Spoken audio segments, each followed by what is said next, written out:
Finally guys second बुर्काधारी का face reveal हो गया है। मतलब फेस तो पहले ही रिवील हो गया था, अभी नाम और पहचान रिवील हुई है। भाई मुझे लगा नहीं था हमें इतनी जल्दी इसकी पहचान देखने को मिल जाएगी। भाई मुझे तो लगा था कि 2-3 साल तक तो इसके बारे में नहीं बताया जाएगा, लेकिन सही है गाइस, बता दिया। इस बार का चैप्टर धमाकेदार होने वाला है। चलिए शुरू करते हैं। One Piece chapter number 1137, Shamrock takes the stage. ये सैमरॉक कौन है तो समझ जाओ गाइस, यही है सेकंड बुर्काधारी। कवर पेज में मिस्टीरियस हिडन बेस में ताकाजाकी की जा रही है यामातो के द्वारा। बस इतना ही। चैप्टर की शुरुआत होती है एल्बाफ के कैसल से, जो कैसल कम कबाड़ खाना ज्यादा लग रहा है। कोई तो बकचोदी हुई है यहाँ पे, क्योंकि जब से 14 साल पहले किंग हेराल्ड की मौत हुई है, इस कैसल के आसपास भी कोई नहीं भटकता था। फिर भी कैसल का दरवाजा टूटा हुआ है, गार्ड भी गायब है। क्या हुआ होगा? अपने को तो पता है गाइस, वो 2 बुर्काधारी आए थे इसलिए कांड कर गए, लेकिन अपने भाइयों को नहीं पता ना। और इस पर जोरू का कहना है दरवाजा अंदर से टूटा हुआ है, कोई घुस बैठिया ऐसा क्यों करेगा? पता तो लगाना पड़ेगा। और लूफी का तो तुमको पता ही है, कुछ भी जानना है चलो घुस जाते हैं। और इस तरह लूफी कैसल में की के लिए घुस गया। और भाई बहुत बड़ी जगह है, जायंट का किंग यहाँ रहता था, सोच लो कितनी बड़ी जगह होगी। इसके बाद लूफी रोड से पूछता है भाई चाबी कहाँ है? भाई मुझे नहीं पता, मैं भी यहाँ पहले कभी नहीं आया, रोड बोलता है। तो देखो ऐसा है गाइस, कैसल की हालत बहुत खराब है, बहुत भयानक वाइब दे रहा है। क्या घुसपैठियों ने ये सब किया होगा? तो नहीं, लोकी और किंग हेराल्ड के बीच की बैटल की वजह से ये सब डैमेज हुआ है, रोड के द्वारा बताया जाता है। ये डैमेज कैसे हुआ इस पर बात चली रही थी, तभी अपने भाइयों को दिखते हैं कंकाल, जायंट्स के कंकाल। तो देखो ऐसा है गाइस, इस कंकाल के गार्डन को बनाया है लोकी ने। पहले क्या है, यहाँ पे बहुत सारे गार्ड्स हुआ करते थे, तो 100 से ज्यादा गार्ड्स को लोकी ने पेल दिया। बस अपने एल्डर ही बचे, वो भी शायद उसके हेलमेट की वजह से। आधा मरा हुआ ही समझो उसको। लेकिन गाइस जिस तरह से एल्डर ने लोकी को डिस्क्राइब किया था, लगता नहीं है ये सब लोकी ने किया है। पक्का कोई षड्यंत्र रचा गया है यहाँ पे, जिसके बारे में शायद हमें बाद में पता चले, लेकिन अभी के लिए लोकी ही दोषी है। इसके बाद लूफी एक जायंट के स्केलेटन की तरफ पॉइंट आउट करता है, क्योंकि उसके सर पे सींग थे। इस पर रोड बताता है कि जो ancient giant warrior blood line वाले होते हैं, प्योर ब्लड वाले होते हैं, उनके सर पे सींग होते हैं। लेकिन अभी के समय में प्योर ब्लडेड मेंबर बचे नहीं है, लेकिन कुछ कुछ के पास अभी भी है, जैसे किंग हेराल्ड। और भाई ऐसा लगता है जिसके पास प्योर ब्लड होता है वो बाकी जायंट से ज्यादा स्ट्रॉन्ग होते हैं। इसके बाद हमें एक तस्वीर दिखाई जाती है जो है किंग हेराल्ड, जिसने एल्बाफ को आउटसाइड वर्ल्ड से जोड़ने की कोशिश की, अब तक का सबसे स्ट्रॉन्गेस्ट किंग। और भाई उसके सर पे स्कार्स है, जो तब बने जब उसने अपने सींग तोड़ दिए, क्योंकि उसे पीसफुल व्यक्ति दिखना था। एंशिएंट जायंट थोड़े से झगड़ालू व्यक्ति होते थे गाइस। तो बस वही धारणा बदलने के लिए किंग ने अपने ही सींग तोड़ दिए। हाँ तो बस यही बात थी। और फिर किंग की डेथ के बाद पूरे एल्बाफ में मातम छा गया। और फिर इस घटना के बाद लोकी से सबसे ज्यादा नफरत करने वाला बंदा कोई और नहीं, किंग हेराल्ड का दूसरा बेटा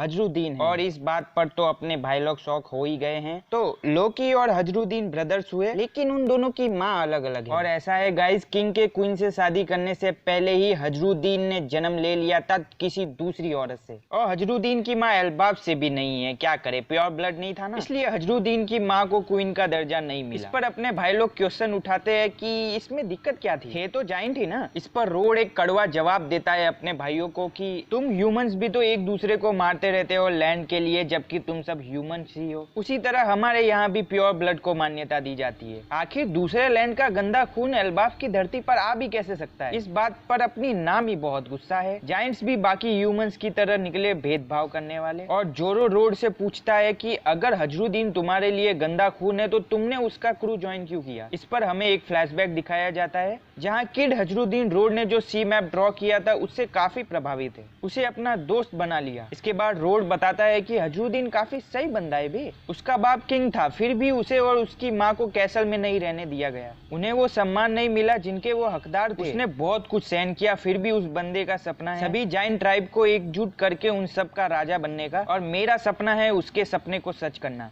यार इस बात पे तो हजरुद्दीन के लिए रेस्पेक्ट इनटू 100। रोड के लिए भी थोड़ी सी रेस्पेक्ट जाग गई है। बंदे का सपना सही है, लेकिन चूतिए की हरकतें गंदी है। इसके बाद लूफी सबका ध्यान अपनी तरफ खींचता है और बोलता है कि यहाँ पे कुछ जायंट बेहोश पड़े हुए हैं। लगता है अपने भाइयों को बुर्काधारी के द्वारा फैलाया हुआ रायता मिल गया है। पक्का वही है या नहीं ये जानेंगे हम अगले चैप्टर में। लेकिन अभी हम जा रहे हैं रेल्म ऑफ द डेड में, जहाँ कोई दर्द में चीख रहा है, जो की है लोकी। बहुत मारा यार लोकी को। इस पर लोकी बोलता है मैं हिल नहीं पा रहा हूँ, इसलिए तुम लोग मेरे साथ ऐसा कर पा रहे हो। सांक्स नंबर 2 बोलता है हिल पा रहा होता तो भी रिजल्ट सेम ही होता चूतिए। इसके बाद हमें गुनको दिखाई जाती है जिसके पैर बड़े हो गए हैं। पहले भी थोड़े से बड़े लग रहे थे लेकिन अभी कुछ ज्यादा ही बड़े हो गए हैं। ओए चूतिए, तुझे गॉड बनने का ऑफर मिल रहा है, हर किसी को यह ऑफर नहीं मिलता, चुपचाप एक्सेप्ट कर इस ऑनर को। और फिर गुनको के एक पैर में से एक एरो जैसी चीज निकलती है और लोकी की तरफ जाता है, एक लेफ्ट से राइट की तरफ और एक नीचे से ऊपर की तरफ। तो देखो ऐसा है गाइस, ये एरो उस एक्शन को दिखाता है जो गुनको परफॉर्म करने वाली है फ्यूचर में। तुम लोग जरूर सोच रहे होंगे भाई तब तो हर कोई आसानी से डॉज कर लेगा ना, तो नहीं, ऐसा नहीं है। उसके आउटकम को अवॉइड नहीं किया जा सकता जब तक गुनको ना चाहे। लोकी बोल तू होली नाइट ज्वाइन कर रहा है, गुनको बोलती है। लोकी फिर से मना कर देता है और पेला जाता है। और लोकी के पेट्स भी पेले हुए हैं पहले से। कुछ देर बाद एक बड़ा सा हमला आता है लोकी की तरफ गुनको के द्वारा। लोकी बोलता है ओए पागल औरत रुक जा, इतना काफी है। तो आ रहा है ना गॉड नाइट में लोकी, गुनको बोलती है। लोकी ने तो मजाक किया था गाइस, और लगता है ये मजाक उसको बहुत भारी पड़ा है। चीखें गूंज जाती है पूरे एल्बाफ में और फिर लोकी बेहोश हो जाता है और मारने वाले भी थक जाते हैं। लेकिन अपने लोकी ने हार नहीं मानी गाइस उनके सामने। लेकिन किसे फर्क पड़ता है, हमें दिखाया जाता है captain of God Knight Figarland Shamrock, son of Figarland Garling, जो कि बिल्कुल सांग्स की तरह दिखता है। सांग्स का जुड़वा भाई है या नहीं ये तो नहीं पता, लेकिन भाई तो जरूर है। फाइनली गाइस, सांग्स ने हमें चीट नहीं किया था, लॉयल बंदा है भाई। मुझे तो पहले से ही सांग्स पे पूरा भरोसा था। ये इंटरनेट वाले चूतिए लोग हैं ना, दिमाग खराब करते हैं बस। चलो आगे बढ़ते हैं। सैमरॉक चीचा बोलते हैं गुनको रुको, प्लान में चेंज करते हैं, मेरी जॉइस में कांटेक्ट करो, सब बेकार है। मैं चाहता था सब कुछ पीसफुली संपन्न हो जाए, लेकिन इन चूतियों को हमने मार भी दिया, फिर भी ये लोग नहीं मानने वाले। बहुत समय पहले जो एल्बाफ न्यू वर्ल्ड पर डोमिनेट किया करता था, मैं उसे न्यू वर्ल्ड में शामिल करा के रहूंगा चाहे जो हो जाए। ये तो सीधा सीधा जंग का ऐलान है गाइस। और इस तरह गॉड्स नाइट्स हैव मोबिलाइज्ड के साथ चैप्टर का अंत होता है और हमें गुनको का डेविल फ्रूट भी रिवील कर दिया जाता है जो कि है एरो फ्रूट। सांग्स नंबर 2 के पास भी डेविल फ्रूट होगा क्या? मुझे नहीं लगता। पूरी फैमिली मॉन्स्टर है, रॉ स्टैंड पे दुनिया हिलाते हैं। चैप्टर की बात करें तो भाई एक नंबर चैप्टर था। मैंने सोचा नहीं था सांग्स नंबर 2 इतना जल्दी रिवील कर दिया जाएगा। और भाई इस बंदे की लास्ट लाइन सुन के ऐसा लग रहा है कि अब वॉर जल्दी शुरू होने वाली है। अगर होली नाइट जंग करेंगे तो फिर रेवोल्यूशनरी आर्मी भी आएगी। उस जंग में ब्लैक बियर्ड भी अपना फायदा निकालने की कोशिश करेगा। मजा आने वाला है गाइस, लेकिन अभी के लिए इतना ही, बाय।